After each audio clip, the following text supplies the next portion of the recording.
What if you could skip years of failures and lessons and start building your wedding photography business today? No more wondering how to get started. Spend the next hour and a half with us and we'll share all we've learned in over a decade photographing weddings. We'll have timestamps for each section if you want to return to anything we've shared. We will also link any resources that we mention in the description below. So grab a pen and notepad, strap in, and let's get started.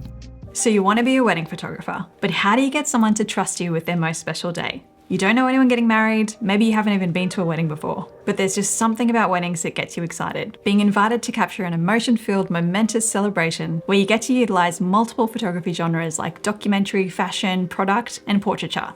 What a cool job. But how do you get started?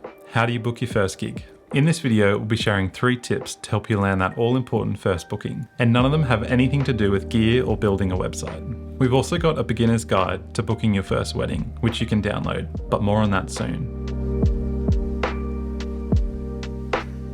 You know that saying, it's not what you know, but who you know? The older we get, the truer that saying feels. So often the opportunity that you're looking for is going to come from a connection that you have. No matter how talented you are, it's not going to get you any closer to that goal of becoming a wedding photographer, unless you start actively seeking out an opportunity to photograph a wedding. So if you're looking to get started in weddings, our first tip is to ask. Start asking friends and family if they know anyone getting married. You could also ask in Facebook groups or shout out on Instagram. Just start putting it out there, and if you're willing, mention that you're happy to shoot for free or for a small fee. All you need is one yes to get things moving. Yes. Yes. Say it again. Yes. Yes. Make me believe it. Yes, yes, yes. When I think back to the first wedding that I ever captured, I'm pretty sure it was for my friend's brother. She knew I was into photography and she asked if I could just bring my camera along to the ceremony and take a few photos. It was like bright midday sun on a beach. I didn't have a clue what I was doing, but I was just trying to capture what was happening. I think the next wedding was for a friend of my cousin, and I think I went in with a bit more of a game plan, but again, I was just capturing whatever I could just to make sure I could tell the story and, you know, make sure I was there for like the key moments of the kiss and the ceremony and moving around and really doing my best. But again, not really having an idea of what I was doing. Thinking back to my first experience of photographing weddings was around the time when a few friends of mine were getting married. They'd actually booked another photographer like I was pretty early on in my photography journey, but they just invited me along to the wedding to capture a few candidates here and there. They were just keen for, you know, just another kind of angle of the day, and so that was kind of my first experience of shooting weddings and seeing how a few other photographers approach shooting weddings. So after attending a couple of these weddings, a few friends reached out to see if I would want to shoot their wedding. Yeah, that was just my first real experience photographing weddings on my own. Then our first wedding together was for a friend of Trent's. Yeah, you just knew them through some other jobs you'd been doing, and they knew we were photographers and were happy to give us a shot.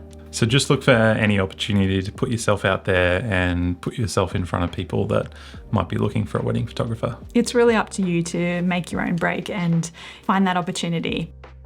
Okay, so maybe you managed to photograph a wedding or two, but you're still feeling pretty inexperienced. You've actually realized there's a lot of pressure when it comes to photographing weddings, with so many pivotal moments only happening once. Maybe some imposter syndrome starts to kick in and you're wondering if you're doing things right. Maybe you're not feeling any of this and you're feeling super confident. That's awesome. But if you're feeling like you'd like to build up experience quickly and alleviate some anxiety, our next tip would be to second shoot for other photographers. Start contacting some photographers whose work you admire. Or if you happen to have any connections to a wedding photographer, you could reach out to them and ask if you can assist or second shoot at a wedding. We get a handful of emails from photographers and videographers, and some advice we can offer is to really personalize the email. Please don't write a generic email and send all to all the photographers you can think of. Your chances of getting a reply are really slim. Spend some time, find out the photographer's first name, look through their website and portfolio, and have a think about how you can really give something of value back to them. And think about how you can serve them. You're asking for a chance, for an opportunity, for some experience, but what can you give that photographer in return? Some ideas are to offer to assist, to carry their bags. You could film some behind the scenes on your phone, maybe even create a reel for them. Think about what is going to bring value to them and really be of benefit to them while you're there. Even if you don't take a single photo that you can show after the day, just the opportunity to see how somebody else works on a wedding day can be invaluable. And if in turn you can bring some value to the photographer you're assisting and they have a great experience with you, they're more likely to give you another opportunity at another wedding, maybe even a paid opportunity to second shoot, or the potential to refer you work when they're not available. The key is to focus on giving rather than taking and building a relationship. Building relationships has to be one of the most underrated strategies when it comes to reaching your goals as a wedding photographer and in life in general. Honestly, we wish we had prioritized this sooner in our journey. Taking the time to find community and connect with other photographers and other creatives in the wedding world is completely priceless. The biggest tip is to make friends and connect with other people in the industry. Reach out and think again about how you can bring value and build genuine relationships. When you're not shooting a wedding, the work life of a wedding photographer can be pretty isolating.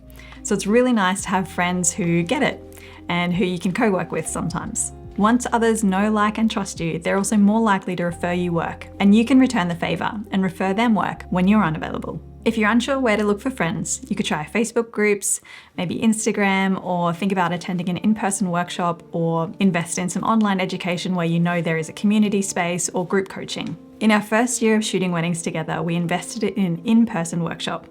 I think we'd photographed 2 weddings, and this workshop was just the perfect timing for us. We learned heaps at the workshop, but we also made friends. And these friendships have lasted for years and years, and we still refer each other work to this day.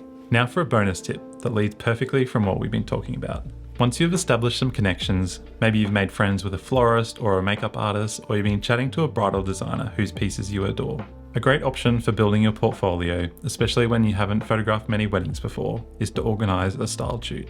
If you've never heard of a styled shoot before, it's essentially a free or small budget photo shoot that comes together through collaboration, where everyone donates their time or resources for the cause of creating work they love, in exchange for photos or videos that they can use for marketing. The idea is to create inspirational wedding imagery that you will want to share everywhere and showcases what you're capable of. There is so much to cover when it comes to planning a styled shoot, so we will be taking a deep dive into planning and executing an impactful styled shoot in an upcoming video. So definitely subscribe if that has piqued your interest. We can't wait to take you behind the scenes. We mentioned earlier that we have a special guide for you that we've put together that lays out the steps to help you book your very first wedding. You can download this guide via the link in the description. To recap, if we were just starting out, the most valuable advice we could receive is to ask, assist, and connect. Ask friends and family if they know anyone that is getting married, and ask them to put in a good word for you so you can get your first taste of wedding photography. Assist other photographers who are doing what you want to be doing so that you can gain some experience. Think about how you can serve and offer value, then reach out. Focus on giving, not taking. Connect with others in the industry, make friends, and find community. Consider organising a styled shoot to showcase what you can do and start building your portfolio. We hope you found this video helpful. If you did, we'd love for you to leave a comment or hit that like button. Do you feel it? The pressure building, along with your anxiety, the day before a wedding? You're about to capture someone's most important day with all these unrepeatable moments. It feels like there's no room for error. How do you be as prepared as you possibly can be? After 10 plus years and over 300 weddings, we're sharing 5 vital steps we take to prepare for every wedding. Number 4 is our favorite hack when it comes to streamlining the hardest part of a wedding day. And number 5 is something that is so often overlooked. Well, we have a wedding this week, so let's get organised. First things first, let's get our gear sorted. We're organising all our cameras and lenses. It's a great time to wipe over lenses and spray for any dust spots. We're popping all our batteries on charge and making sure all our cards are formatted and ready to go. We have memory cards and card wallets allocated to each camera. In our case, we have a card wallet each and we're formatting the cards in our own camera. This way, we can double check that we have backed up whatever is on the card before we format it. Then we know that the cards are blank and ready to go. There is no fear of shooting on a card that already has images on it and is almost full. We have multiple cameras, batteries, and memory cards, setting ourselves up to be calm and confident by being prepared, organised, and having backup equipment.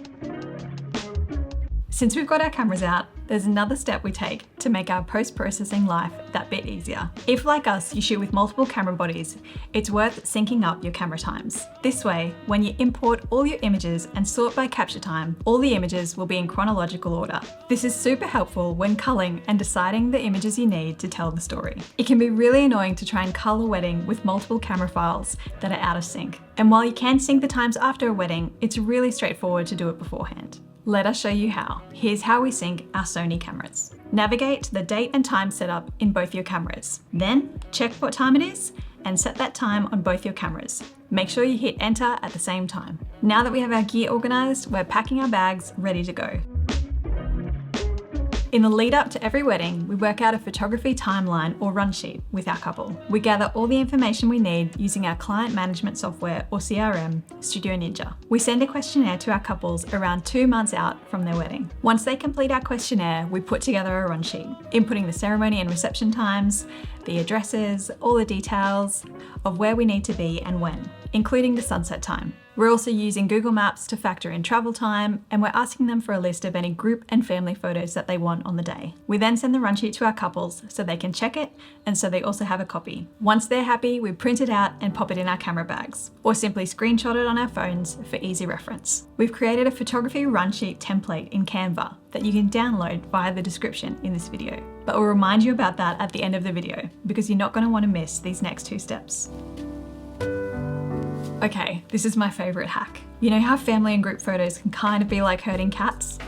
Well, this doesn't fix that, but it definitely helps streamline the process. Once we have the list of the group photos that our couple would like, we open up the Notes app on our phone and copy and paste that list. Often I'm also doing this on my iMac since I can access my notes from here, but it's easy enough to do on your phone too. So you've copied and pasted the list into Notes, then you can select it all and format as a checklist. This way, you can check off each group combination as you go. There's no need to carry a pen and cross out a paper list. I just pull out my phone and click them as I go. This way, you don't miss anything that's on the list. In this note, we'll also add any other things we need to be aware of, like are they having confetti as they walk down the aisle, or is the bride really keen on a photo with her dad when he sees her in a dress? It's great to have these things all in one place, and we can easily reference it throughout the wedding day. We'll also have the couple's contact phone numbers or a contact number for the best person on the day. It's great to have all this information easily accessible.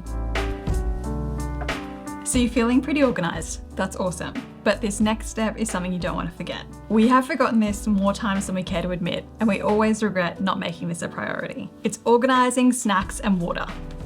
It sounds super obvious, but the amount of times we've forgot to organize snacks or water are always the days we don't get fed or it's really hot. Please don't neglect this step.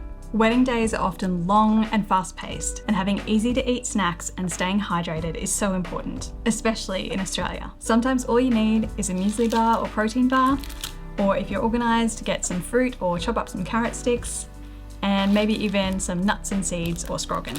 A little while ago, we also invested in these big 1.4 litre Yeti water bottles, and they have been a game changer. We have them with us every day, and it really helps us to drink more water. They have proven to be such a useful investment as they're reusable, they're not plastic, and they stay cool. Trent loads his full of ice at the start of the day, and it'll still be icy cold when we get to the reception. Ideally, we complete all these tasks the day before the wedding, including ironing our clothes and having our outfits ready to go. We're also making sure we've thought about what we're going to have for breakfast. Ideally, something relatively substantial that'll keep us going. Then we're going to bed early and setting an alarm for whatever time we need to wake up that will make sure we're unhurried and calm. So there are 5 vital pre-wedding steps and a few bonus tips that will help you walk into every wedding day feeling calm and confident. We've got all our key pieces of gear linked in the description below, along with our photography run sheet Canva template. It's super easy to use and customize. There's even step-by-step instructions. Simply click the link in the description to download. If you found this video helpful, hit subscribe for more useful tips. This video is for the nervous wedding photographer. For those who struggle to sleep the night before a wedding, who need to double check, triple check, and check again that they've got all the gear that they need. For those fighting a constant battle, wondering if they're good enough. For those feeling the weight and the pressure and significance of what they're doing. For those worried if they'll be able to think of ideas on the spot and put people at ease. What if my mind goes blank? What if my gear fails? What if I miss these moments that are never going to happen again? What if I take up too much of my couple's time or get in the way? There's so much to think about when it comes to wedding photography, not to mention the battle with your own head and your own emotions. We've definitely felt these feelings over the last 10 years photographing weddings. First up, we want to credit Faisal Westcott. He's a street photographer from America, and he created a similar video for street photographers. So credit where credit is due, and we wanted to thank him for inspiring this video. We wanted to make this video because feeling nervous when it comes to wedding photography is such a common feeling. And actually, it's not a bad thing. If you're feeling nervous, it means you care. And that's pretty important. A wedding day is usually a once-off in somebody's life, so it's important to place the significance and importance on it. So you're feeling nervous before a wedding day. One thing to ask yourself is, why are you feeling nervous? And what are you most nervous about? Is it that you're worried about time?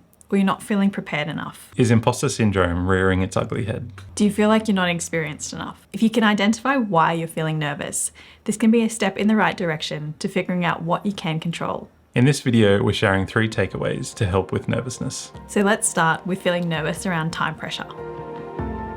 There's a lot happening on a wedding day and it can really fly by quickly. So if the timing and stress of the day is what's making you most nervous, it's important to be as prepared as you possibly can be. So how do you do this? For us, this looks like having clear communication with our couples ahead of time. We're talking through the day with them, we're putting together a run sheet, we're getting all the key details of addresses and timings, and we're really getting across it so we have a good idea of how the day will flow. Of course, wedding days don't always go 100% to plan and to perfect time, but if you have a good idea, a clear idea of what the day is going to look like, that's really going to help you go into the day knowing what to expect. Before the day, we're also asking our couple questions like, is there anything unusual or different?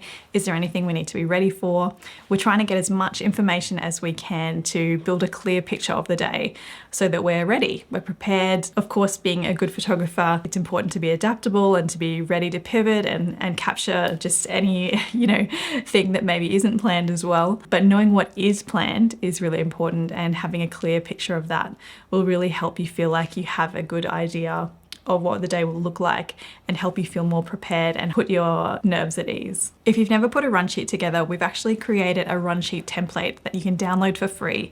It's a Canva template, it's super easy to use, and we'll remind you about it at the end of this video. If you're unsure about the flow of the ceremony, one thing you could do pre-ceremony is check in with the celebrant or officiant or the minister if it's a church ceremony, and just ask them what the flow of the ceremony would look like. When they're doing the kiss or signing, when important moments might happen, that will just give you a clear idea of the flow and you'll be a lot more prepared. Being prepared also comes down to making sure you're giving yourself enough time on the day, working out where you need to be and when, and then adding in a buffer in case there's traffic or anything like that. It's, setting your alarm early enough so that you don't have a rush morning. It's thinking ahead to have, your food organized, your snacks organized. It's things like that, being as prepared before the day or before you need to start, just to really set yourself up really well. For us, we're making sure that all our gear is ready and packed the day before, all our batteries are charged, we know our cards are formatted and ready to go. And yeah, our bags are packed and ready to walk out the door. So the next thing we want to touch on is imposter syndrome. And as humans, we've probably all faced this throughout our life. And for me personally, feelings of not feeling good enough can rear its ugly head at times. And so this might be something you're feeling nervous about. So if you're having these feelings of not feeling good enough or imposter syndrome kicks in, something you can do is to remind yourself that the couple have invested in you, which means that they want you there. They've chosen you because they love your unique perspective and how you capture things, and just, taking some confidence from that, but also that you have, unless this is your first wedding, you can draw confidence from that you have done this before and that you have photographed a wedding and you've had a happy client before. So just, taking some confidence from what you've already achieved can really help as well. I think as creatives, it's really easy to be really critical and harsh on ourselves, and, even that comparison trap of measuring ourselves against what others are creating, and that can be really hard. But just trusting in yourself and knowing that you'll show up and do the best job that you possibly can. So something I need to be reminded of a lot is just to be kind and gentle to myself. These negative feelings and negative thoughts about not feeling good enough or not worthy enough can really take a toll on you. So just being kind and gentle will really go a long way to kind of ease those feelings and ease that nervousness. Yeah, just taking a minute to remember that this is your journey and that you're running your own race. It's okay if you're not quite where you want to be yet, but just trusting in the process and giving yourself grace, showing up, just doing the best job that you can possibly do is all that you can ask of yourself. If you are feeling nervous that you're taking up too much of your couple's time, it's really important to remember that you're not a burden. They have asked you to be here and they're trusting you to capture them on their wedding day. If you're worried about taking up too much time and feeling nervous, then it's important to go in with a plan. Know the key shots that you need to get and work through them efficiently. If you find that you have more time, that's awesome. You can get a bit more creative. But if your couple do just really want to get back to the party and they don't want to spend too much time maybe taking photos, that's okay too. As long as you know what you've needed to get and you've been able to do that, then that is the objective of that time. So go easy on yourself. You've got this. So moving on to our third point. If you're feeling nervous about your lack of experience, there's something really practical you can do about this, and it's simply to gain more experience. Get to know your gear, pick up your camera every day if you need to, like learn the ins and outs, practice with friends, family, go out, shoot photos, build up experience.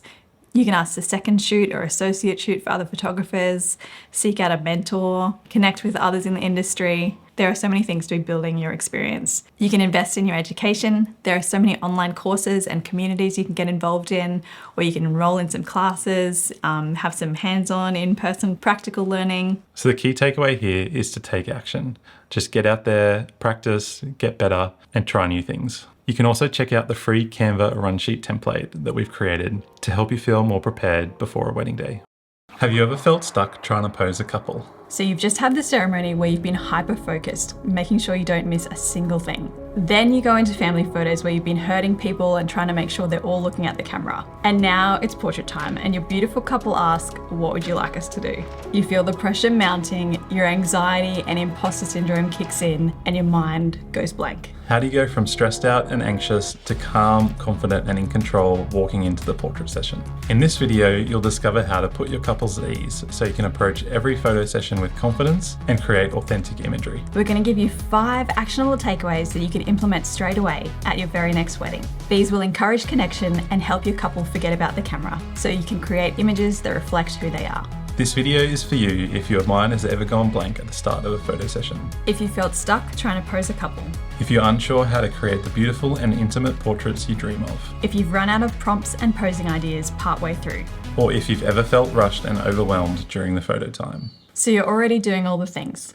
You've searched Pinterest for posing inspiration, you've saved reference images to your phone, you've tried to memorize all the prompts, and you've even extroverted yourself and brought all the energy. But you're still not creating the images you hope to, that feel real and authentic, full of meaning for your clients. We're Trent and Jessie. We're wedding photographers based in Brisbane, Australia. We've been photographing weddings for the past 11 years. What draws people to our work is the way we capture moments that authentically reflect our couples. But it wasn't always like this. When we first started our business, we struggled majorly with posing our couples and thinking of ideas on the spot.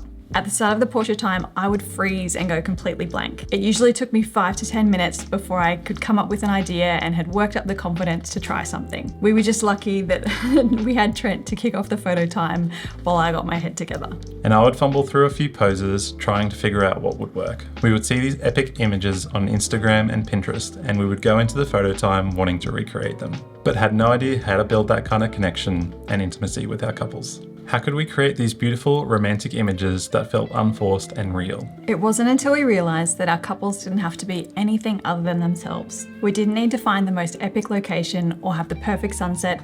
Our couples didn't need to be models. We simply needed to create room for authentic moments to unfold. We needed to learn how to put people at ease and create a safe space where they could let their guard down. We had to make sure the photo time didn't feel like a photo shoot, but rather quality time with their favorite person. Can you relate to this? You have the perfect idea for a pose. You start directing your couple and it's not looking quite right.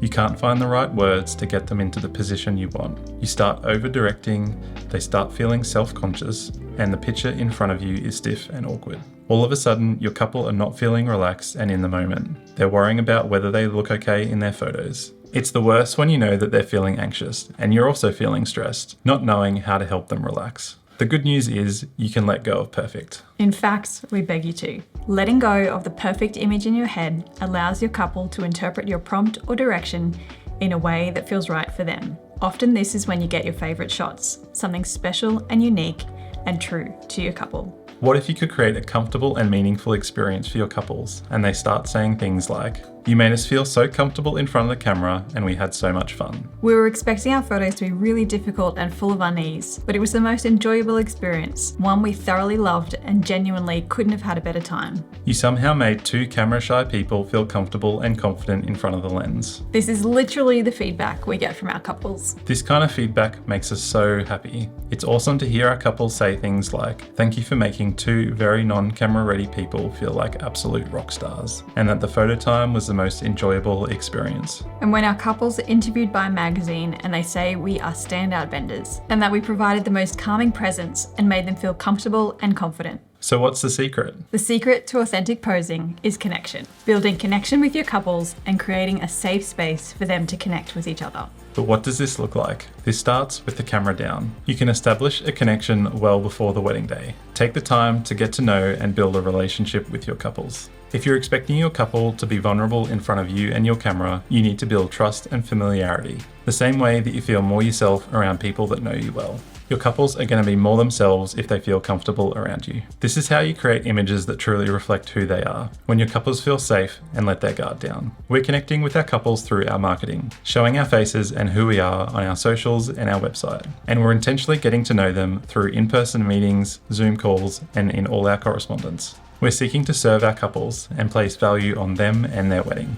Then on the day, we're walking into a wedding and the photo time, being human first. We do this by checking in and asking how they are. We're reading body language and being aware of energy levels. As part of our core values, our aim is to be honest, kind, and sensitive to our couples and their needs. We're caring about them on a human level, and we're focusing on how we make them feel, rather than building our portfolio. We love this quote by Maya Angelou. "I've learned that people will forget what you said, people will forget what you did, but people will never forget how you made them feel." The thing is, if your couple are having a great time and enjoying themselves, soaking in the moment, feeling looked after and valued, not rushed or awkward, then this will be reflected in the photos. When you prioritize the experience rather than epic photos, you set the tone and create space for your couples to relax. They can let their guard down, be present, and soak in the moment. You're also taking your couple's focus off the camera and onto each other. But what does this look like practically? Here are 5 actionable takeaways that you can implement at your next wedding. These will encourage genuine connection and help you capture authentic images of your couple. Remind your couple to pause and take it in. When you kick off the photo time, you can say things to your couple like, "You just got married," and be genuinely excited for them. Bring them back to the present. This will really help set the tone for the photo time and put your couples at ease. Give them simple and easy to understand prompts that they can interpret however they wish. Use prompts like, "Go for a walk together," or "Have a big comfy cuddle," whatever feels good for you. We always want our couples to feel like they can make a pose or prompt their own, interpreting it in a way that feels right for them. It doesn't have to look the way you think it should. Slow it down. There's no need to rush through a million poses. When you slow down and leave space for your couples, they're more likely to feel comfortable and relaxed. At the end of the day, it's their actual wedding, and it doesn't need to feel like a photo shoot. You don't need to rush through all the poses. Instead, allow moments to unfold and capture natural interactions. Encourage your couple to focus on each other. You can do this by asking them to look at each other, hold each other, maybe relive part of the ceremony or a memory together. Simply ask them, what was your favorite part of the ceremony? And invite them to relive those feelings. Again, you're taking the focus off this being about the photos and more about them having quality time together. Notice the in-between and unprompted moments. Always have your camera ready. You don't always have to pose or prompt your couples. Being a keen observer is a great skill to develop as a wedding photographer. What do you notice about your couple and their dynamic? How do they naturally interact with each other? Creating space and letting them be themselves while looking for these small interactions can give you opportunity to capture moments that others may miss. The great thing about taking this approach is it takes the pressure off. It's more about the feeling, the experience, and creating a memory. You can focus on the experience you're giving to your couple. Approach it with the mindset of how can this be another really special part of the wedding for them? How can they walk away from this photo time being part of their core memories of their wedding day? You can apply this same thought to an engagement or couple session. How can you provide an experience for your couple where they are given space to connect and create beautiful memories together, so that when they see their photos, they don't remember a photo shoot. They remember quality time with their favorite person. If you're ready to dive in further and transform the experience you give to your couples, then our new course, the Authentic Posing course, is just what you're looking for. Over 4 key modules, we break down our approach to posing and how we build connection with our couples. Provide practical posing guidance, including our go-to prompts and how we navigate awkwardness, different heights and personality types, as well as how to capture variation in a short amount of time. We take you behind the scenes of a couples session so you can clearly see how we communicate and direct our couples. There's also bonus tutorials on using flash and motion blur when photographing couples. Along with the course videos, you will also receive our authentic posing guidebook for easy reference of the course material and access to our T&J Learn Facebook group where you can ask questions and connect with like-minded photographers. Real quick, let's share a story. We met Bronte quite early in her wedding photography journey. She had photographed weddings for family and for friends and had recently started taking on more weddings for couples she didn't know. We sat down with Bronte to chat about her experience. I think I had a very stressful idea of what that portrait hour with couples would look like. I thought the amount of prep work I would have to do for that hour mentally would be insane. I thought I'd have to have 20 poses memorized. I used to think, oh, I'm going to rehearse doing the whole session. But for some reason, I thought I had to do that for my couples. That's how you're getting these hero, compelling, awesome shots.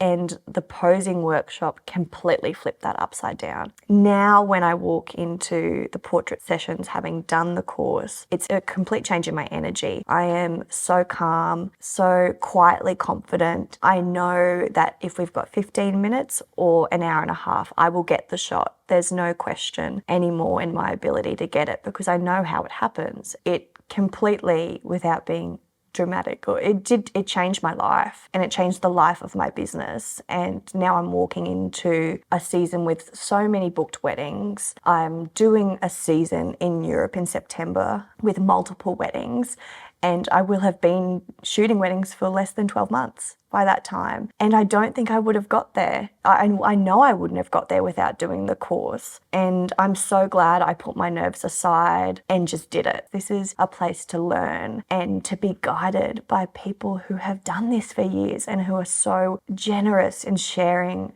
what they've learned. And they want you to thrive. They want you to find your feet in this, beautiful but crazy industry. So I'd say just be brave. If you're unsure about whether it's going to be helpful, unquestionably, it will change how you shoot in every best way. We have packed so much value into this course, and it would have been a game changer for us if we had this early on in our photography journey. We truly believe in the value of this teaching and are so excited for you to create gorgeous imagery that feels true for you and your couples. If you've enjoyed this video, we know you'll get a lot of value out of the Authentic Posing course. We'll leave a link in the description below. So you want to incorporate motion blur in your photography, but how do you make sure it doesn't look like a mistake?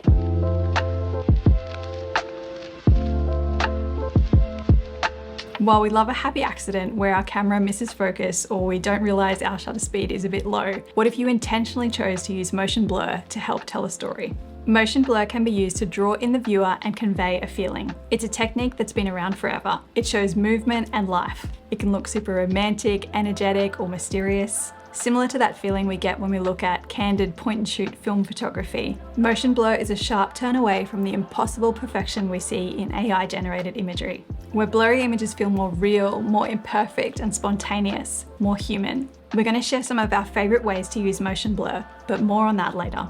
First, if you're wanting to incorporate motion blur into your photos, it's important to ask yourself why. Why are you making this scene blurry? Is there movement naturally occurring? Does it fit the energy of the environment? Do you want the image to be more abstract? All of these are artistic choices, and you're the artist, so do whatever you want. Slow shutter can work at any time during the wedding day or portrait session, but it lends itself well to when there is less light around, like when the sun has set and during receptions. So what settings do you use to get this effect? First, slow down that shutter. Somewhere in the range of 1/30th of a second to 1/60th is a good place to start, but you can play around with this depending on how much blur you're looking for. This is also dependent on your camera and the inbuilt image stabilization, or IBIS. The stabilization in your camera is working to stabilize the image and avoid blur, so this may mean you need to slow down that shutter speed even more for it to be noticeable. Next, stop down your aperture. I like to be somewhere in the range of 4, 5.6, even to f8. This just gives me more chance of something being in focus and is also going to help with exposing the image correctly. The last thing to do is to adjust your ISO to correctly expose the image. Once you have a starting place, start shooting and see what you get. If it's looking too blurry, you can speed up that shutter speed. Not blurry enough, slow it down. Here are some of our favorite use cases for using motion blur. We'll ask the couple to walk towards us. We'll direct them to look at each other, look around, maybe walk towards us with a bit of pace so there's a bit of energy. And this is great to use knowing that you have really stopped down your aperture to somewhere around f5.6 to f8. You know, you've got plenty in focus. So as they're walking towards you, there's a good chance that you will be getting some sharpness, but also you'll be getting their clothes moving, like there's just this element of movement. But I really like having something sharp so that you know it's an intentional choice and your couple's features aren't too distorted or anything like that. The next use case is also during the portrait session, where we will have our couple parallel to the camera, and we will pan, we will follow them as they're going. And this is a great technique you'll often see in sort of sports photography with maybe a race car or something, where the race car is sharp or there's an element of sharpness, but the background is blurry. This is from tracking your subject and having them at a fairly similar distance from the lens the whole time. So often we'll be sort of planted in one spot and we'll get our couple to run sort of in a similar sort of circumference across us like that, or around us. And by using the panning technique, you're more likely to have them still a little bit sharp or a little bit in focus, but the landscape around them will be blurry. Our third favorite time to use slow shutter is on the dance floor. Naturally, there's a lot of movement. It's actually the perfect place to practice this technique. You don't have to direct anything, you can just test out your settings and people are moving around you. And you can sort of see what different shutter speeds are doing and when it's too blurry or not enough blur. And it's just a great time to hone this skill. Another thing to try when you're using motion blur is to add flash. You can incorporate flash to freeze your subject. This way you'll still have elements in the scene that are blurry, but your subject will be sharp. To help you nail the slow shutter look, we've created a motion blur cheat sheet. This cheat sheet gives you the settings to use to achieve this look. If you're interested, you can download the cheat sheet via the link in the description. Have you noticed wedding photographers are using flash to get an edgy editorial look to their images?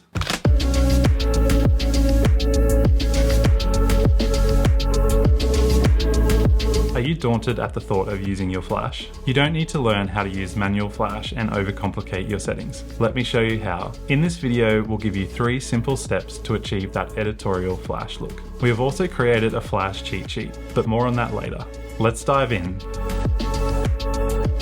So what are these 3 easy steps, you ask? Number 1 is TTL settings, number 2 is underexpose the ambient light, and number 3 is flash zoom. Let's get into what all of these mean. Modern speed lights or on-camera flashes make it easy to nail your flash settings without too much thought. You may have seen a setting on your flash that says TTL. TTL means through the lens, which basically means the flash is setting its output by reading what your camera settings are. If you don't feel confident using a flash, you don't need to learn manual flash settings right now. This is just going to overcomplicate things. We can simplify this process so you can get started shooting great flash photos right away. Simply set your flash to TTL and go from there. The next 2 steps will help you get that editorial flash look. To get that moody look, we first need to get our camera settings right. Your camera settings will determine how your final image will look and the mood you create. First, we'll start with our flash off and then we'll get our camera settings right. Personally, I like to underexpose the ambient light by about 1 to 2 stops, which will give a moodier feel to the images. Any lights that are in shot, like floor lamps, hanging lights and candles, will appear well exposed for, but the ambient light in the room will appear quite dark. Once we have these settings dialed in, we can now turn on our flash. Make sure it's in TTL mode and fire some test shots. You can adjust your camera settings to get the right mood, but generally this will get you pretty close to getting that editorial flash look. If you find that your flash is outputting too much light or not enough light, you can use the exposure compensation on your flash to decrease or increase the light output from your flash.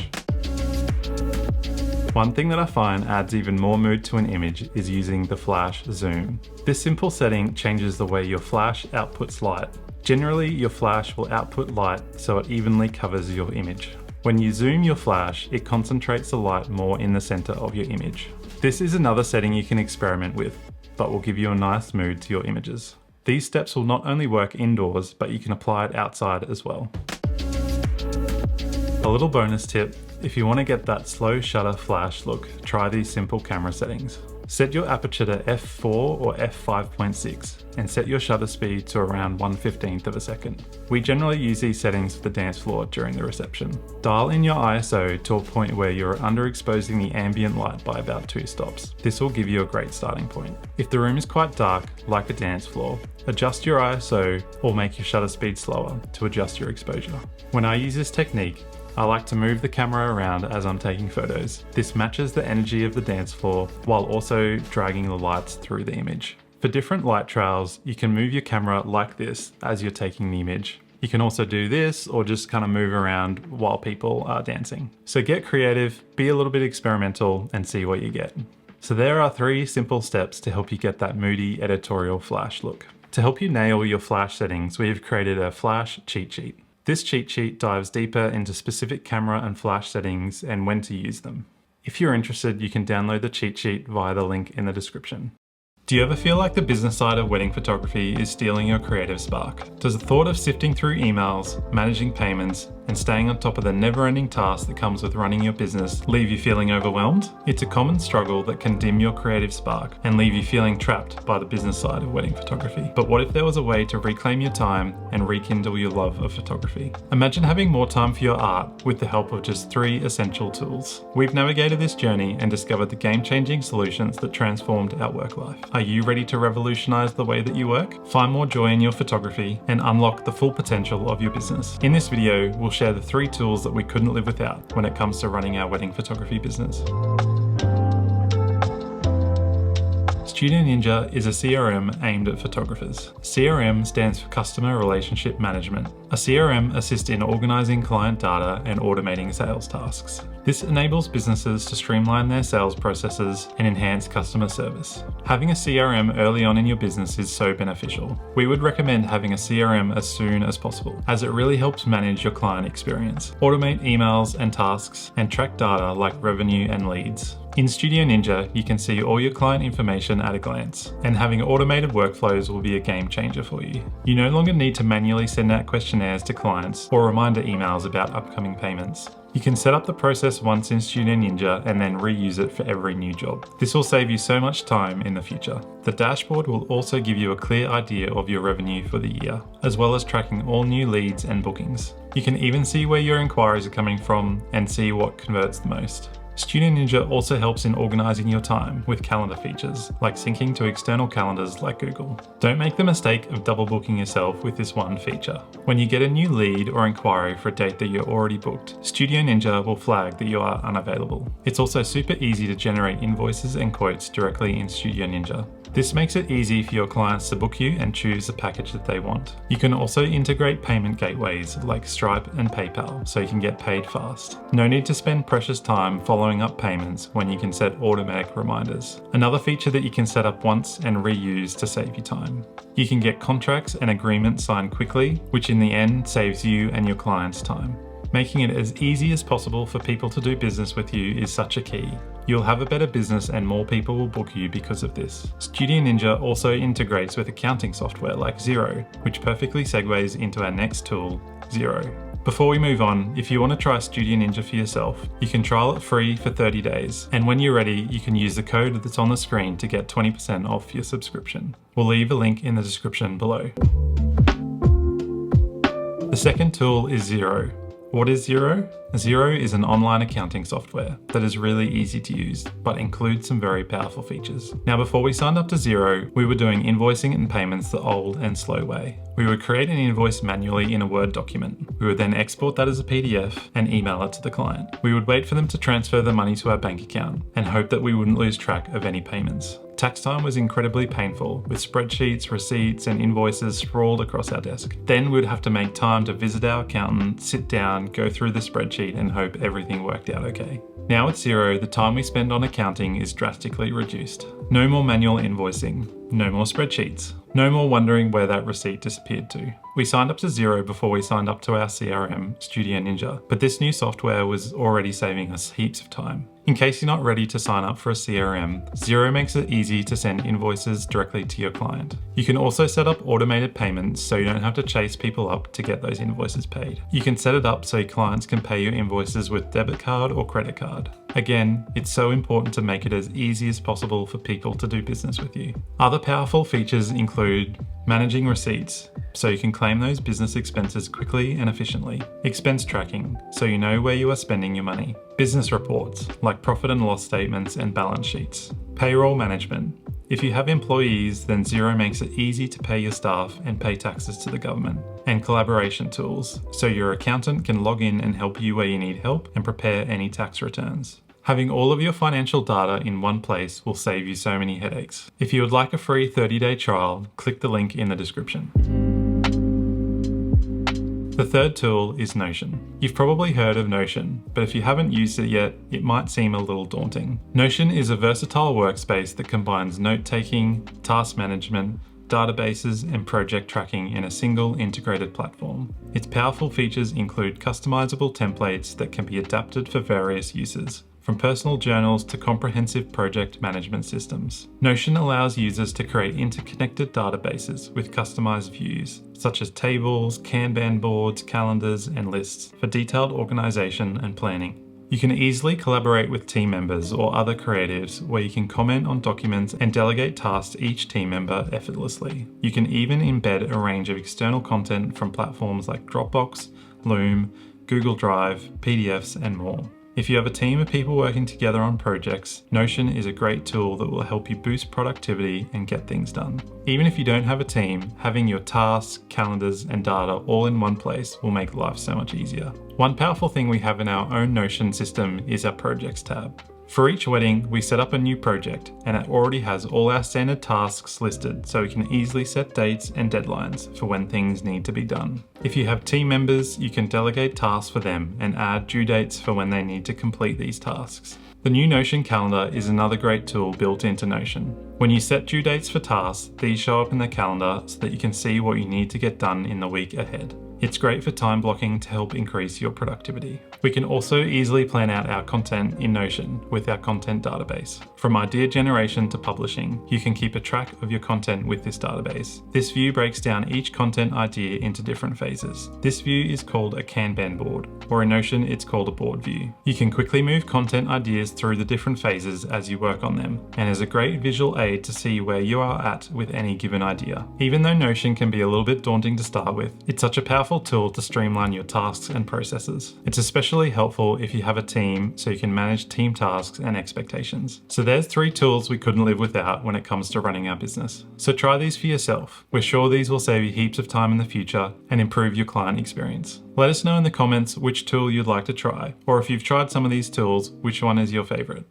What does the post-shoot workflow of a professional wedding photographer look like? How are all the images sorted and backed up? If you're new to wedding photography and not sure you have the ideal system in place yet, this video is for you. From finishing a photo shoot to delivering final images to our clients, we're sharing our complete photo workflow process. In this step-by-step guide, we'll show you how we keep everything organized and efficient and ensure a seamless experience for our clients. Now, a quick disclaimer. Keep in mind that this is just one approach to post-production. This video outlines our personal photo shoot to delivery process and what is currently working for us. There are quite possibly better ways, and we're always refining and updating this process. Feel free to use this video as a reference, particularly if you are just starting out and just want to know what someone else's process looks like.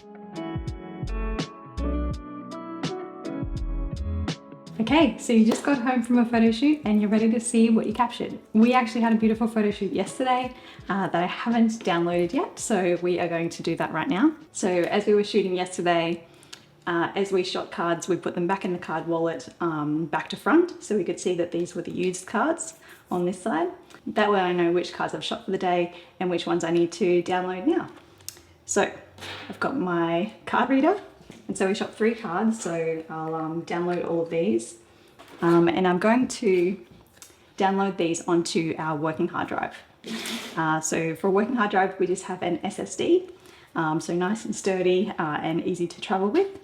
So first things first, I'm going to show you our folder structure that we use to keep all our images organized. So I'm opening my working hard drive. These are our 3 folders that we already have. So we've got couples, which is like engagement shoots, predominantly, that we have sorted into that folder. Then we have a folder called Other. So that could be anything from a style shoot to maybe product or headshots or any other photography work that we're doing. And then we have our weddings folder. Because the shoot yesterday was a style shoot, we're going to categorize it as Other. And so then I'm going to create a new folder. So the way we keep everything organized is to start with the date.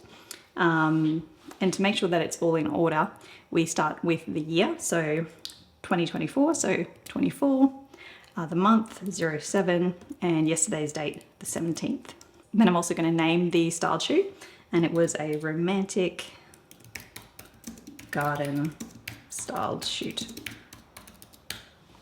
All right, then I'm going to create a folder inside that folder that we just made, and I'm going to name it 01 raw. So this is where we are copying all of the raw files.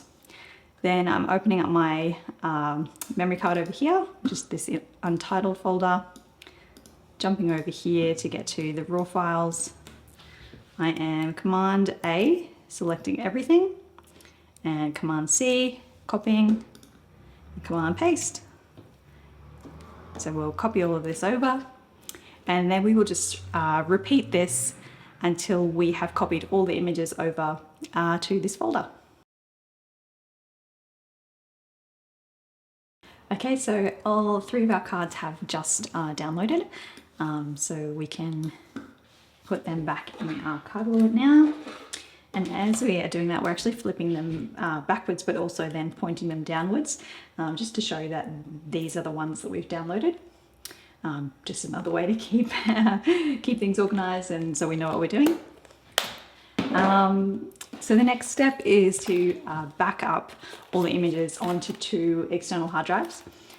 You could actually do this step all at once. You could back up to a working drive and 2 other drives as well at the same time. We just have a temperamental dongle that we also use as our card reader. So it doesn't seem to like also being plugged into our hard drives. So that's why we are now doing that step now. So we just have our 2 hard drives just labeled, and we have one as the main and one as a backup. But yeah, that's the system we use. So I also wanted to mention that when we're labeling our folders back here, we would, for a wedding, we would still include the date in the same way, and then we would just have our couple's name instead of the title of the shoot. Okay, so we've got our other hard drives here. We'll just open those up to their other folders as well. And then we are going to back to the working hard drive, and we are going to copy that whole folder. So Command C, and then jump over here to the other folder on our hard drive, this is our backup hard drive, Command V to paste, and then do the same on the other hard drive.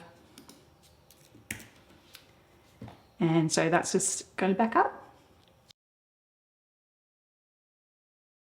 Okay, so our shoot is all downloaded and backed up to 3 drives now. We're just going to double check that each of the folders are the same size. So to do that, we're going to right click, go get info, and we're just going to do that for all of the shoots. We're just going to do that for all of the folders, just to check that they are all identical. So we can see 34.96 gigabytes across all 3. Great. All right, so that way we know that our shoot is now backed up to 3 places, and we also still have it on the cards, which is also good. And we are not actually formatting those cards and getting rid of the images until we have completely edited the photo shoot. And it's also backed up to the 2 hard drives and an online storage as well. Okay, so we're just ejecting those hard drives. So we're just going to work with the working hard drive now. Okay, so we are jumping into Narrative Select, which is the program that we use to quickly look through all our images and select previews. So we've just opened the desktop version, and we are going to create a new project. We're just on the free plan, which is awesome. So continue on free. You can check that out if you're interested. But yeah, so then we are navigating to the folder where our images are that we want to go through. just back to this raw folder, choose folder. I'm just going to name it just so we know where we are, so we know, just to help keep things organized.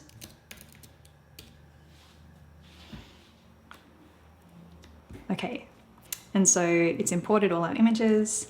Yeah, we shot just over 1300. We're just giving it a minute to process everything. We can also hit G for a grid view, and we can just see, if I open the filter here, you can see this this little progress bar that is just starting to analyze all the images. Narrative has some great AI features, which which is really amazing. But it's also just a really quick platform to use when you just want to like see all your images clearly and quickly and just make some quick ratings. So we can select previews to then edit and send. That has now processed everything. So we'll be able to quickly view all our images. You can also sort by file name, capture time, camera serial, and then yes, you can see these other filters with the star ratings and some extra assessments here that, yeah, you can see are only available if you upgrade to Select Pro. But yes, we actually use another platform to do all our culling, which we will get to, but Narrative is also a great culling platform to use. Okay, so let's go through, have a quick look through all our images. We probably want to get, because these are previews, we probably want to get a bit of everything to make sure everyone that was involved is represented. So I'm just going to quickly go through and just hit a 4-star rating on the images that I think might be contenders for previews. I'm also going to just make these a little bit bigger so I can quickly see a bit more. Okay, great. So now I can skim through fairly easily and look at the images that we created yesterday.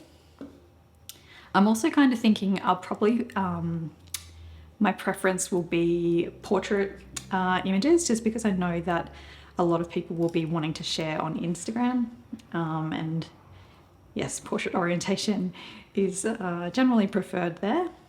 And I'm really kind of just thinking I want like a bit of a sneak peek at this point. Like I don't want to give everything away just yet, but give the general idea of what we captured.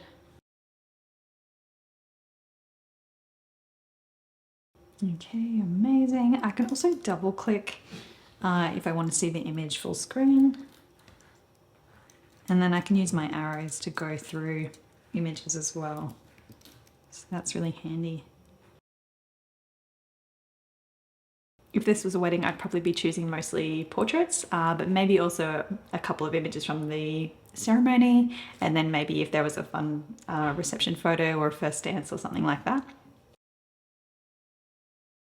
Okay, so we've got it down to 25, so I think I'm pretty happy with that.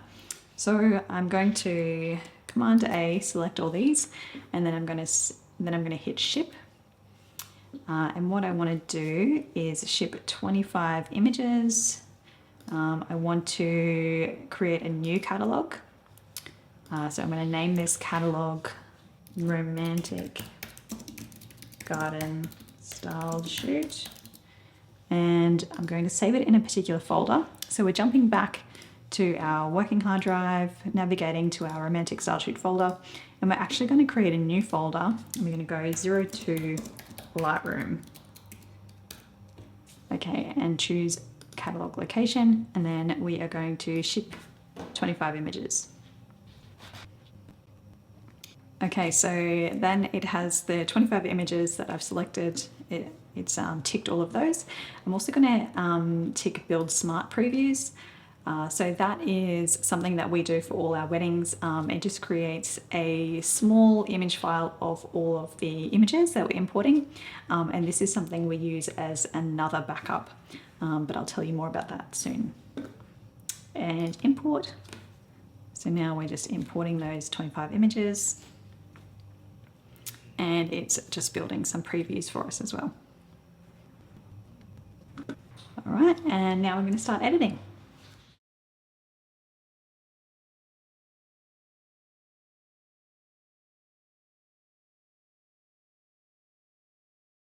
Okay, so we have edited some previews. We've got it down to 20.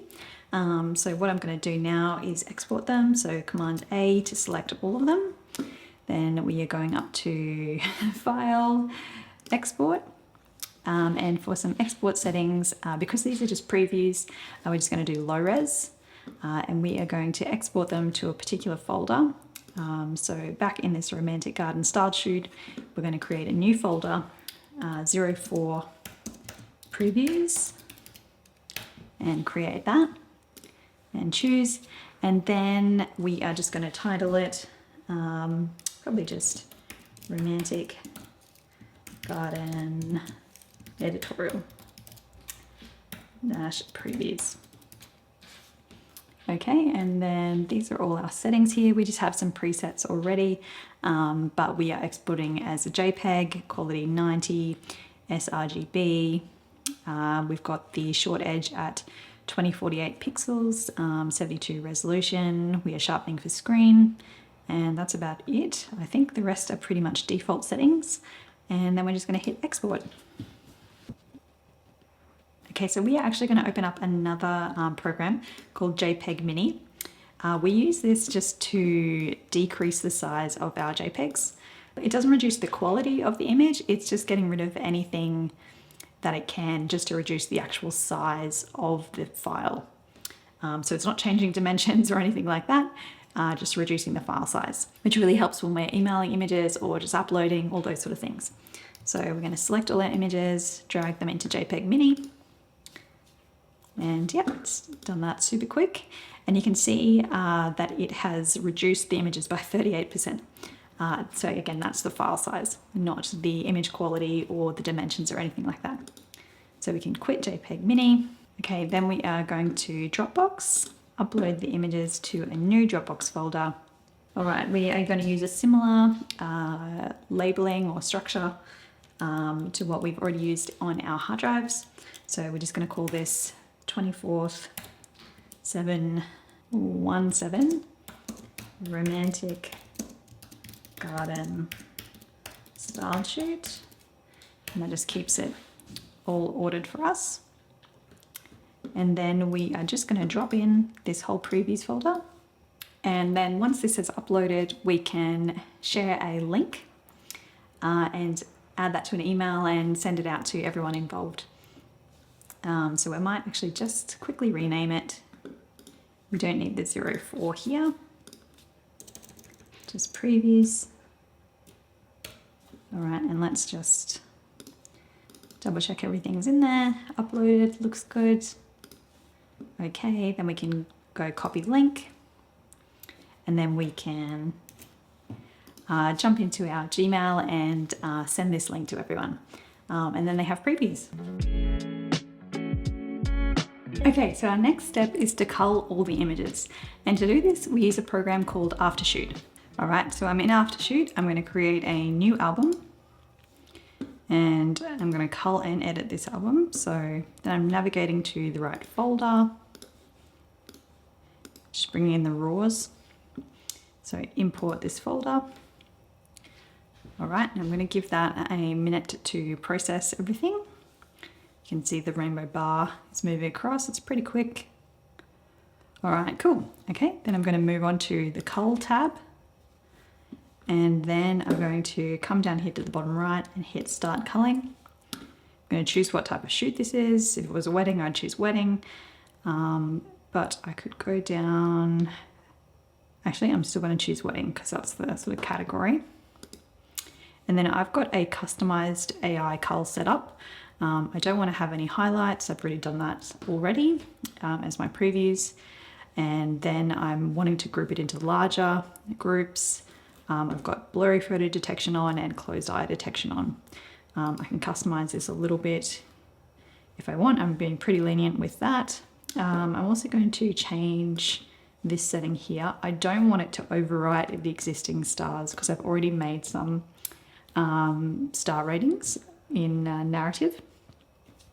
So that's all looking good. And then I'm just going to hit start culling. So Aftershoot is just doing that first pass for me to kind of group any like images together. It's going to pick the one that it thinks is the best. But then once it's done that, I can go through and manually select which one I actually prefer. So that will be the next step. Okay, so we have jumped back into Aftershoot and we are now going to cull for the second time. Aftershoot has done the first pass for us. And yeah, now we're just going to make our final selections. So I'm going to double click on my images. I'm going to use my arrows to just go through these. And then I'm going to hit the D key to make a selection. So yeah, I'm just going to get into this now. And I can use the up and down arrows to go through the different images that Aftershoot has grouped together and make my final selection from there. So we have gone through and done our second cull of all the images, and you can see here by my selections, I've chosen 275, probably still a few more than I would like, but I will probably get rid of a few as I'm editing. So now we're going to move across to this edit tab, and we are going to choose this profile to apply. All of this is fine. Then I'm just going to deselect all and only select my selections. So then it is going to edit those 275 photos. Cool. So as you can see, Aftershoot is just going to do its thing in the background, and then we will come back once it's done. It will send us an email, and then we can look at all the edits in Lightroom. Okay, so Aftershoot has edited our images, and to see what it has done, we just need to review them in Lightroom. So we're going to click this button down here, go to Lightroom Classic, and now it is going to import everything. Now I always have build previews on to standard. That just means that it is going to preview the image a bit quicker because it does all that kind of processing on the import. I'm also going to tick build smart previews. This is just another way that we back up our images. The smart previews creates these smaller image files that we then upload to Dropbox just as another backup of all the images. And yeah, we're going to ask it not to import any duplicates, and we're good. So import.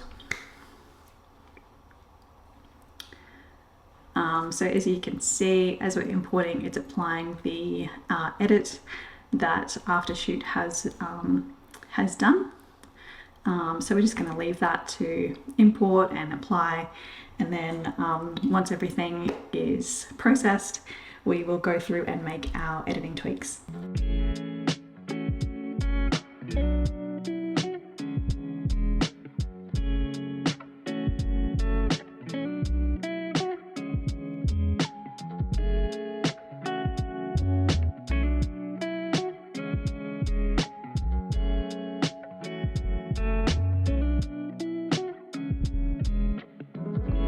Alright, so we've finished all our editing, and now we are going to export our images. So I'm going to hit Command A to select everything. I've also gone through and got rid of any images that I sort of did another cull, and I just rated those at 0. So now I'm just filtering by the rated images as well. So that's just another, I guess, one final cull before we export. Yep, so everything's selected. I'm going to go File, Export. So we have some presets for the size of the images when we're exporting. So I'm going to export as high res first, and I am going to save these in our Style Shoot folder, Exports. I'm going to create a new folder called Digital. And then I'm going to create a folder in here called Print Me. And this is the high resolution images that we will put in the Print Me folder. It's just a fun little way that we name the folders so that our couples know what to do with the different sizes. And yeah, Print Me is fairly self-explanatory. Okay, so we have our Print Me folder. I'm also just quickly going to create a Share Me folder. And again, just helping our couples know what to do with these images. Okay, but we're going to start with the Print Me.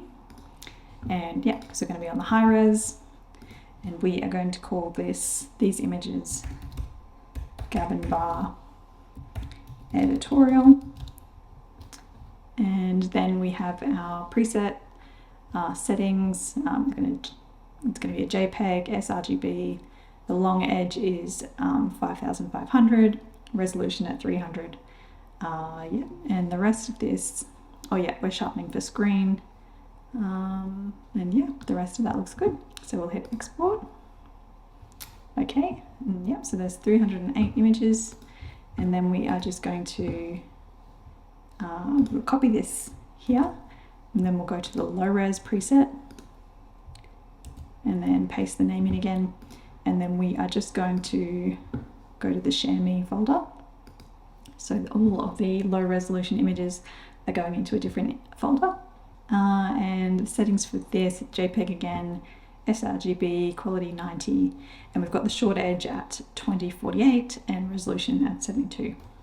Sharpening for screen, yep, all the rest, and export. So we're just going to let that export, and then we'll show you what we do next.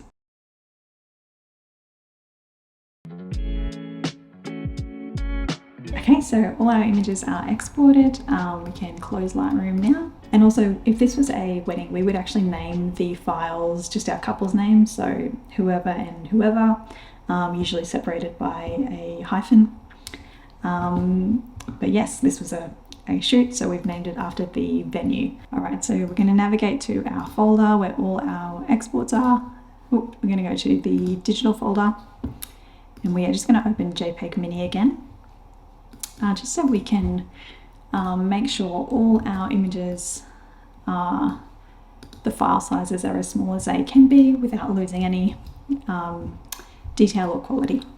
So we're just selecting all our images, dragging and dropping them in, and just letting those go here. So yeah, JPEG Mini can just reduce the file sizes for us before we do any uploading. Okay, cool, and you can see that it has reduced the image file size by 40%, which is pretty crazy. Yeah, and it has saved 1.17 gigabytes.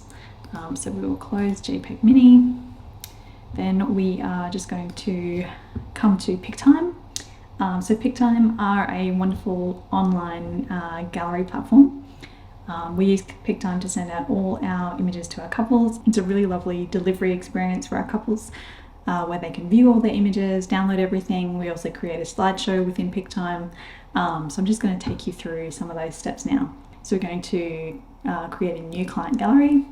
We're just going to choose the wedding template that we have already created, which is what we use for all our weddings. It's not going to work quite as well for a styled shoot or editorial, but we will customize that. So I'm going to call this Romantic Garden Editorial, and just going to make it the date that we shot this on, which was Wednesday the 17th of July. All right, then I'm going to jump into photos.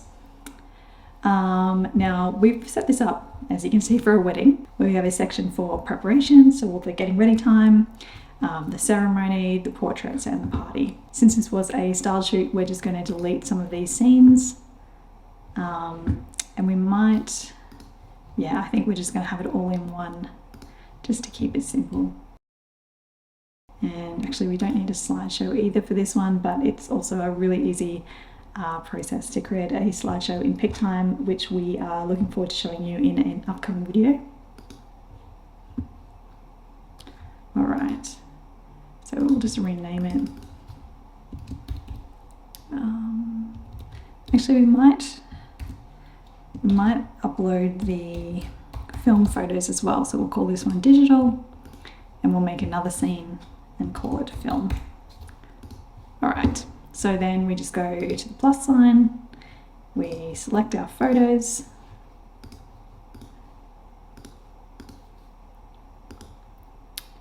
and we are always going to upload the high res or the print me images, because PicTime actually also resizes the images for our couples. They can download them in high resolution and low resolution, and we have that all set up in PicTime, which is really cool. Alright, so PicTime is usually pretty quick to upload, obviously depending on your internet as well. But yeah, we'll just get that going.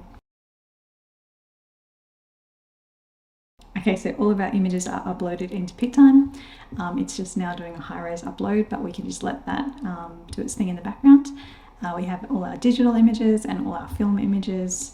If you hit view all, you can see all our images here. If for some reason our images were out of order, we could hit sort, or we could just change the way that these are sorted. There's all these options, which is really cool. And then we are going to choose an image for the cover of our gallery. So we are just going to pick a favorite.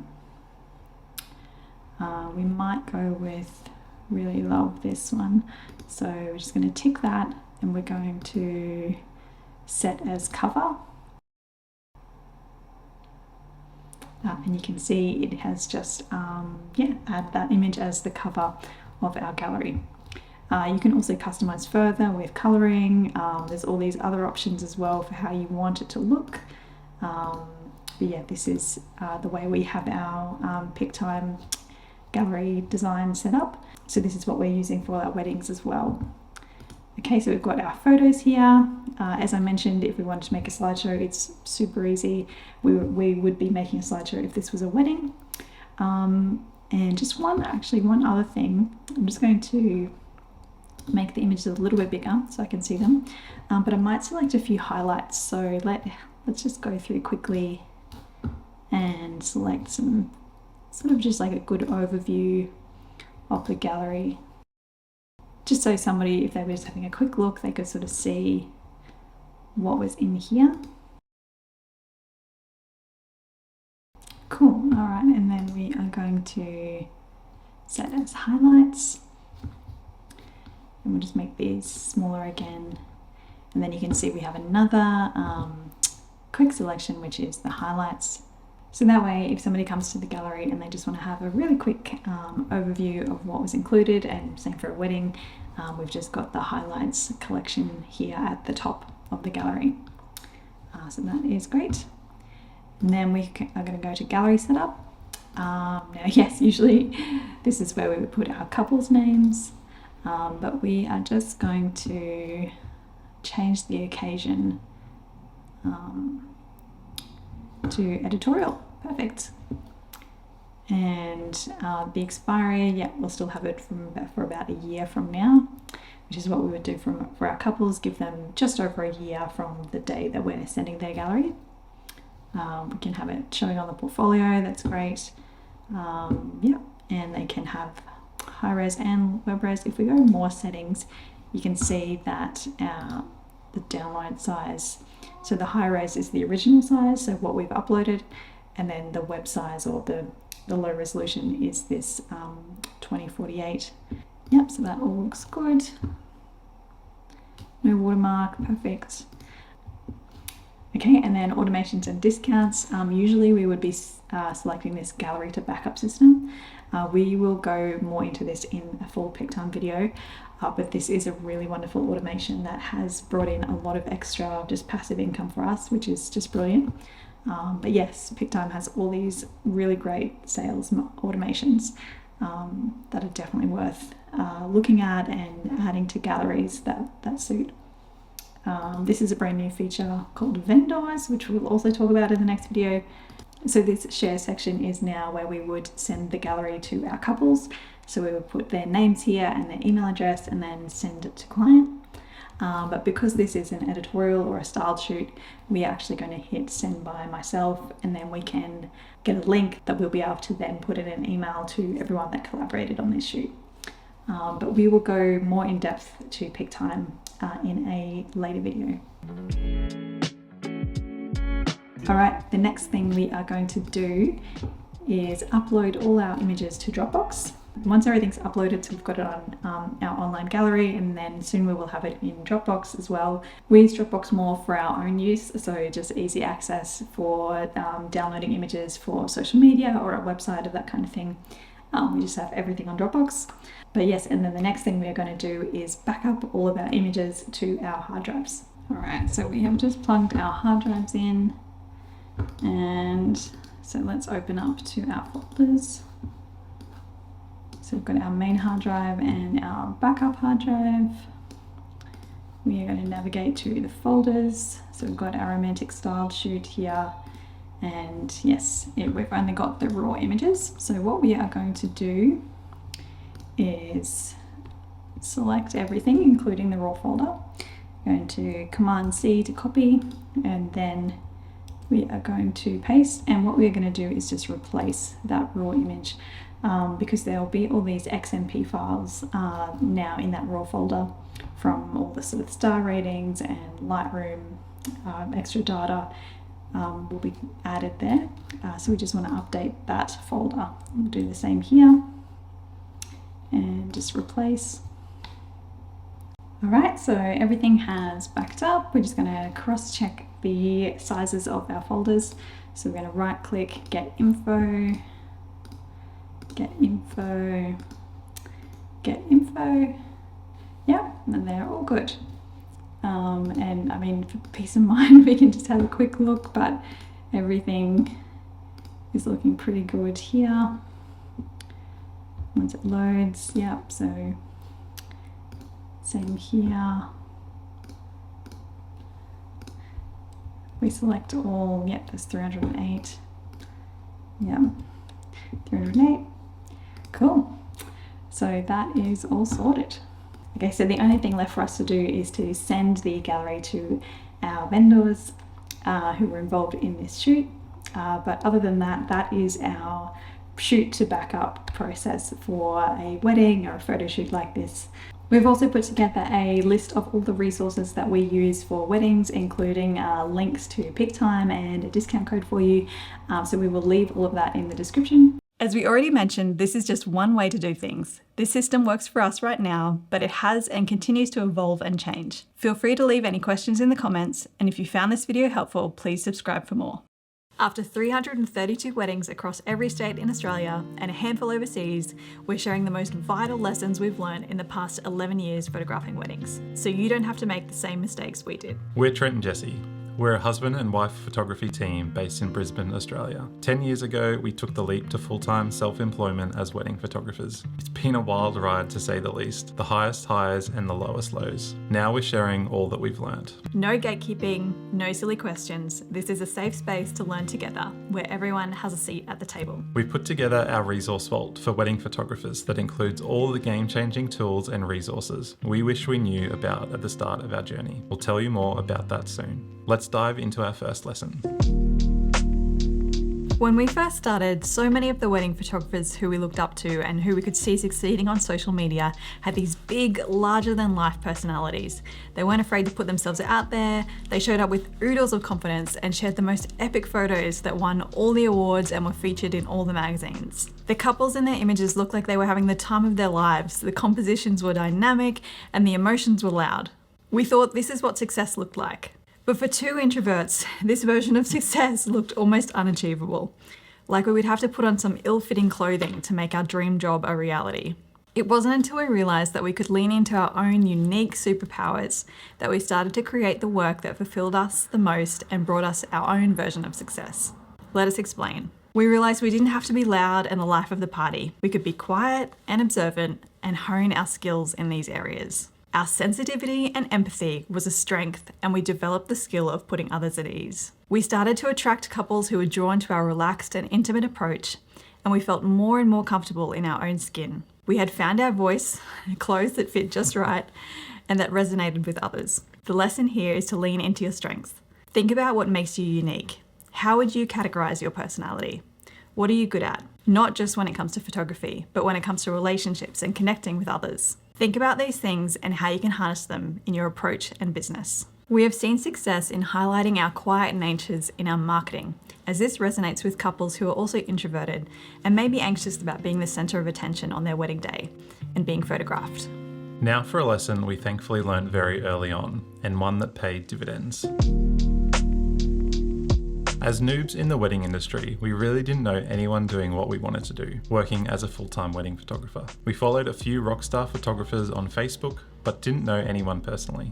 When we were fresh in our journey and had only shot 2 weddings, we attended a 2-day in-person wedding photography workshop. Looking back now, we can see just how much it set us up and how valuable it truly was. But at the time, it was a huge investment, especially buying 2 tickets. We really didn't know if it would pay off. Not only did we learn a lot about systems to help us run a photography business and tips for posing couples, but we also made friends. We met other budding wedding photographers who were at a similar stage to us, or a little bit ahead. We can think of 3 other photographers in particular who attended that workshop, all who have helped us along in our journey and who we have helped in return. We have referred each other work. We even photographed the sibling of one of these photographers almost 7 years after the workshop.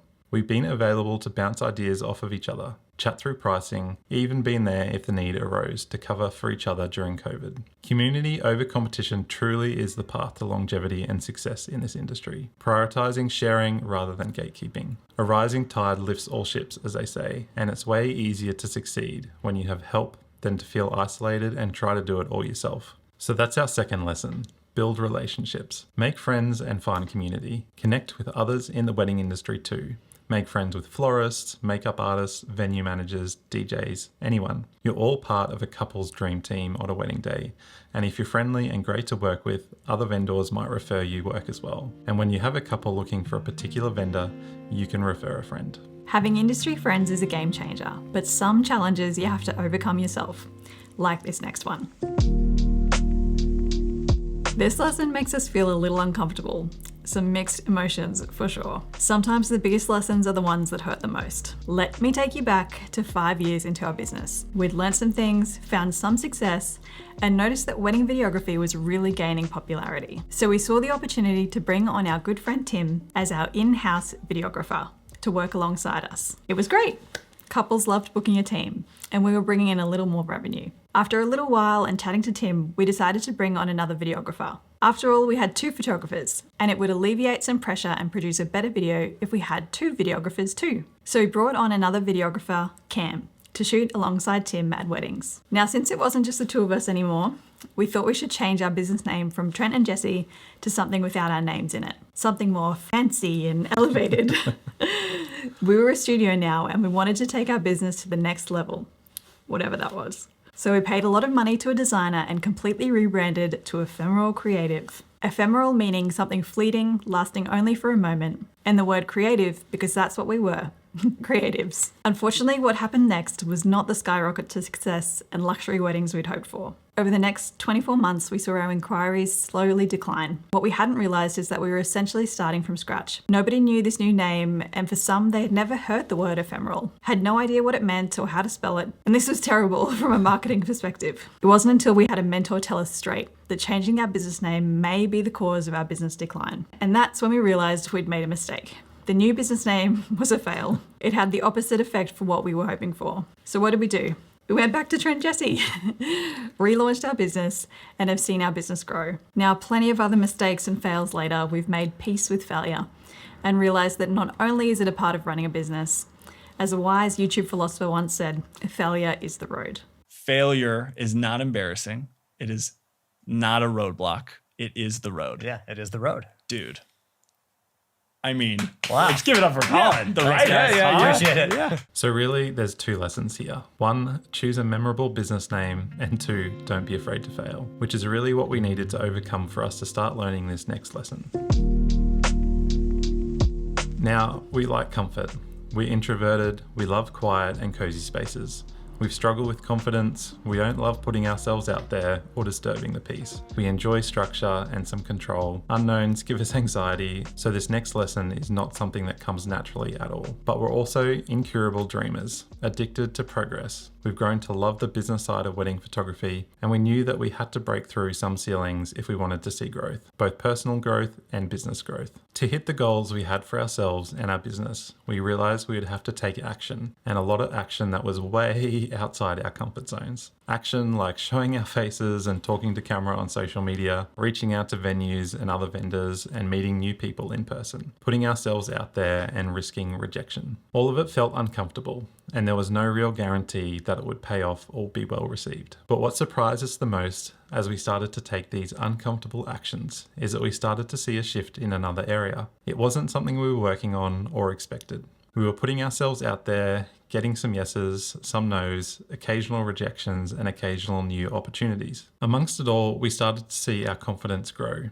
Similar to overcoming the fear of failure, We learned that getting uncomfortable and putting ourselves out there was not only the key to growth in our business, but it was also the key to growing our confidence as people. We've grown more comfortable with the uncomfortable and seen our confidence slowly grow. A lesson that has served us well when figuring out this next lesson. We both studied photography, and you would think that if you wanted to be a photographer, this is the kind of training you would need. Wrong.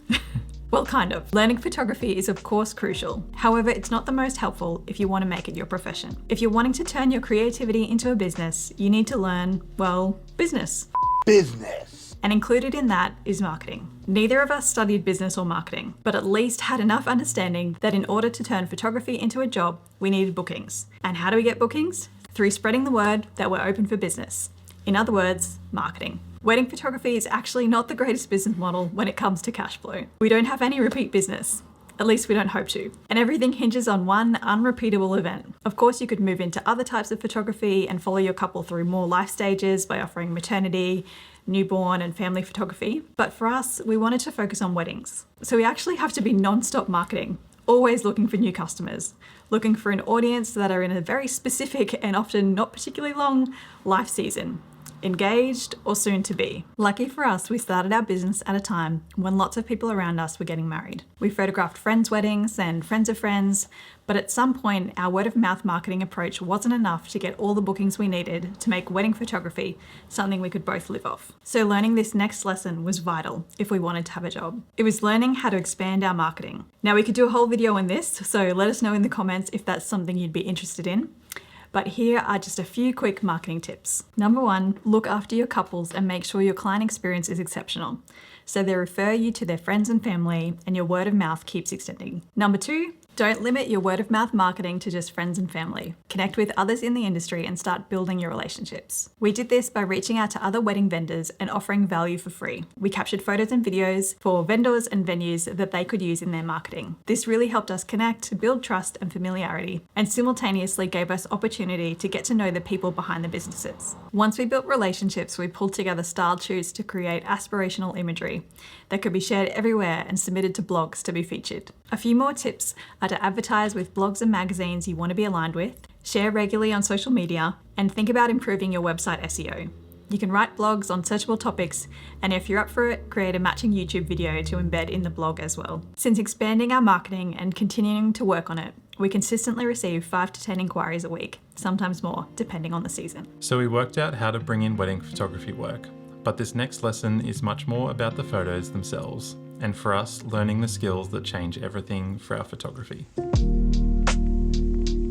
When we first started as wedding photographers, we would see these epic images on Instagram and Pinterest and would go into the photo time on a wedding day, wanting to recreate them, but had no idea how. How do these beautiful, unscripted moments just unfold in front of your lens? It wasn't until we realized that our couples didn't have to be anything other than themselves that we finally figured out what was missing. And we can't even begin to describe the immense relief that overcame us in that long-awaited, life-changing aha moment. Now, years later, we've continued to refine the way we approach directing and posing our couples, and hone the skills of putting others at ease. So much so that we've developed a framework, an approach to authentic posing that allows us to photograph our couples in a way that feels true for them. It creates space for them to be real and let their guard down, and gives us confidence to walk into any photo time knowing we can create images for our couples where they feel seen, and preserves the memories of how it felt on their wedding day. We have a whole video about our approach that we'll link to at the end of this video.